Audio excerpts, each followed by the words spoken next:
शारीरिक शिक्षा कक्षा 6 अध्याय मुद्रा एवं बंध तथा शुद्धि क्रियाएं।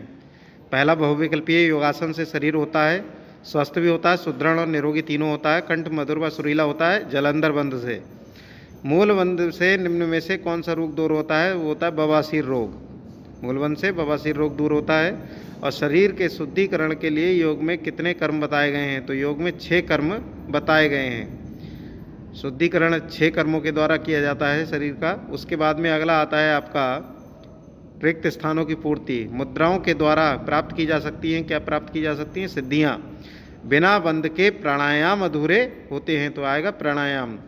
बिना शुद्धि के शरीर को, तो शरीर को निरोगी व अब इसके बाद में आएगा स्वस्थ बनाए रखना कठिन है। तो क्या आ जाएगा इसमें? निरोगी व स्वस्थ बनाए रखना कठिन है। मुद्रा को या तो आप पद्मासन में करें या फिर सुखासन में करें, तो इसमें आ जाएगा मुद्रा को पद्मासन या सुखासन में ही बैठकर ही करना चाहिए। त्राटक क्रिया रात्रि के अंधकार में ही करनी चाहिए। अब उसके बाद में आगे आता है निश्चित उत्तरीय प्रश्न। पहला है स्मरण शक्ति की वृद्धि के लिए किस मुद्रा का अभ्यास करना चाहिए? तो स्मरण शक्ति की वृद्धि के लिए योग मुद्रा का अभ्यास करना चाहिए। बंध का शाब्दिक अर्थ क्या है? बंध का शाब्दिक अर्थ है बांधना। फिर है उड्डयन बंध, तो किसे कहते हैं?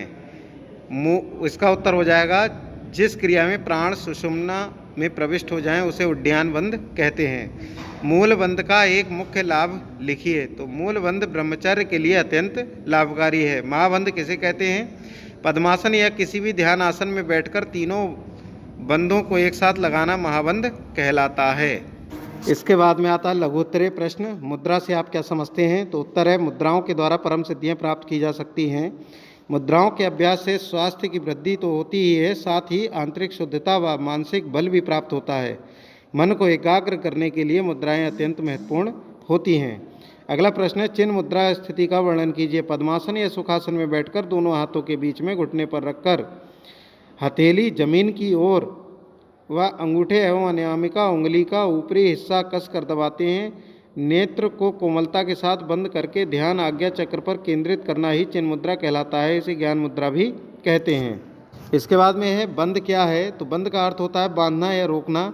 ये बंध प्राणायाम में अत्यंत सहायक होते हैं। शारीरिक एवं मानसिक शक्तियों को रोककर अंतर्मुखी करने के लिए बंध का अभ्यास आवश्यक है।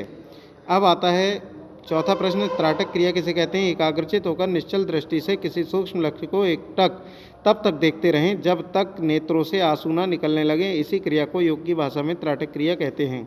महाबंध से होने वाले लाभों को बताइए। तो महाबंध से निम्नलिखित लाभ होते हैं। इसके द्वारा प्राण ऊर्ध्वगामी होता है, बल की वृद्धि होती है। महाबंध से इला, पिंगला तथा सुषुम्ना का संगम होता है। कपाल भाति क्या है? कपाल का अर्थ है मस्तिष्क और भाति का अर्थ है आभा, तेज, प्रकाश। अर्थात जिस क्रिया को करने से मस्तिष्क पर आभा और तेज बढ़े उसे कपाल भाति कहते हैं।